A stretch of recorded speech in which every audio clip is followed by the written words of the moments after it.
Ito ang acute care unit kung saan pinapasok yung mga pasyente at inoobserbahan sa loob ng 2 linggo. Dinadala sila doon sa unang ward na nakita natin kanina kapag kalmado sila at mukhang kaya na nilang makisalimuha doon sa mga kapwa-sundalo nila.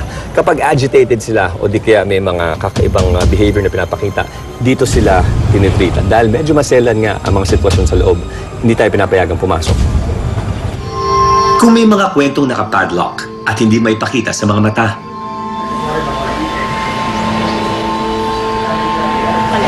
may mga sugat na sa labas man ng katawan, unti-unti ring sinisira ang kanilang isipan.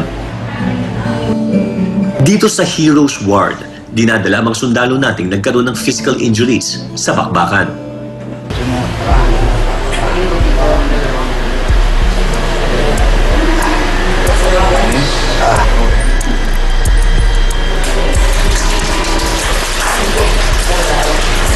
Magjo-joke man ako dyan kahit masakit. Kahit dito sa loob, kahit mag-isa lang ako dito.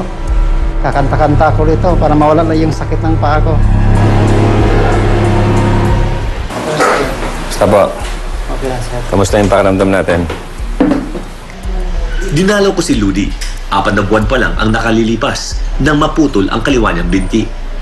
Dahil sa isang inkwentro sa Basilan, laban sa Abu Sayyaf. Hindi ko akalain na nandoon pala yung landmines sa pinuntahan ko. Nakaniling din position ako. Pag kneeling position ko, nasagi ko yung tripwire. Ayun, pumutok. Tinitingnan ko yung paa ko. Naglabas na yung mga laman, labas na yung buto.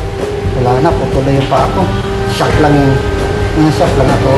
Yung pinakamasaklap sa akin nangyari.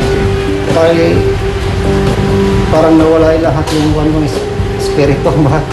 Parang mali sa katawan ko ba?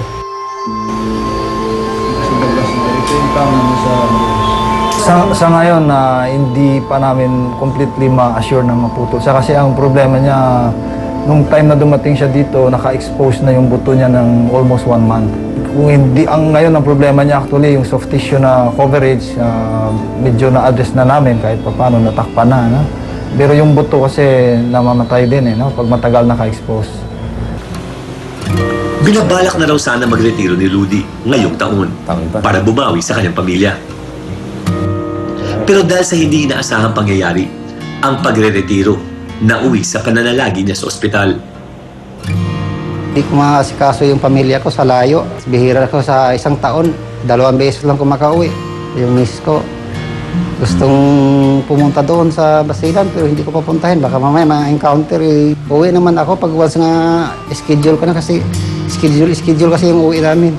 Pag once nga sabihin ng commanding officer, huwag ka muna uwi kasi may incoming tayo na operation. Hindi, priority muna yung operation, saka na yung pamilya.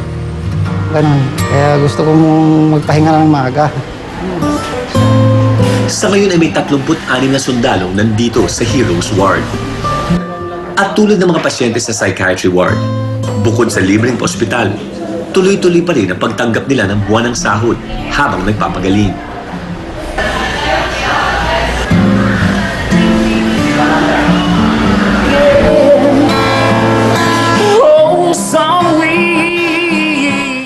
Pero sa kahit anong uri man daw ng sakit, mapapisikal man o isipan, ang pinakamabisa pa ring gamot ay ang suporta mula sa pamilya at mga kaibigan.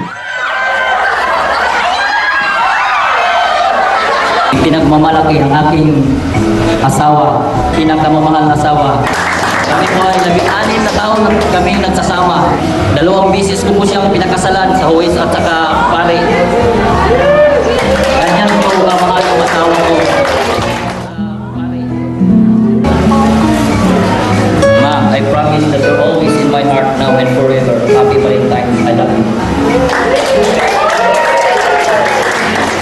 At kung handa silang ibuwis ang buhay sa ngalan ng ating bandila, ang kanila raw pamilya, kailanman ay hindi magtataas ng bandila ng pagsuko para sa kanila. Hindi ko rin kayang iwanan kasi naisip ko rin po parang ako na lang po yung pinagkuhaan niya ng lakas. Kaya yung kumbaga, na lang po, yung pinag-anuhan ko na lang po na asawa ko na nga siya, susuportahan ko na lang po.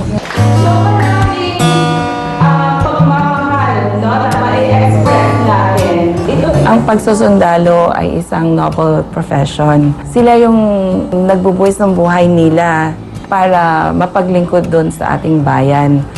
So, itong mga sundalo natin na nagkaroon ng ganitong tinatawag natin na post-traumatic stress disorder, sana hindi na natin kukutsain or kaya ilulook down kasi dapat nga pag-isipan natin na sila ay mga bayani natin. Kasi kung hindi sa kanila, sino pang maglilingkod sa atin? Sa pakikipag-usap ko kay Bong, mas naintindihan ko ang bigat ng kanilang tungkulin sa bansa. Gusto niyo pa bang bumalik? Gusto ko pa pong bumalik sir. Gusto ko pang magservisyo sir. At kahit magkaroon pa ng inkwenso ulit, Opo sir. tanggap niyo yun? Opo sir. Baka bumagsak ulit dito, tanggap niyo yun? Siguro po kahit bumalik ulit ako kung dahil sa serbisyo, sa inkwentro.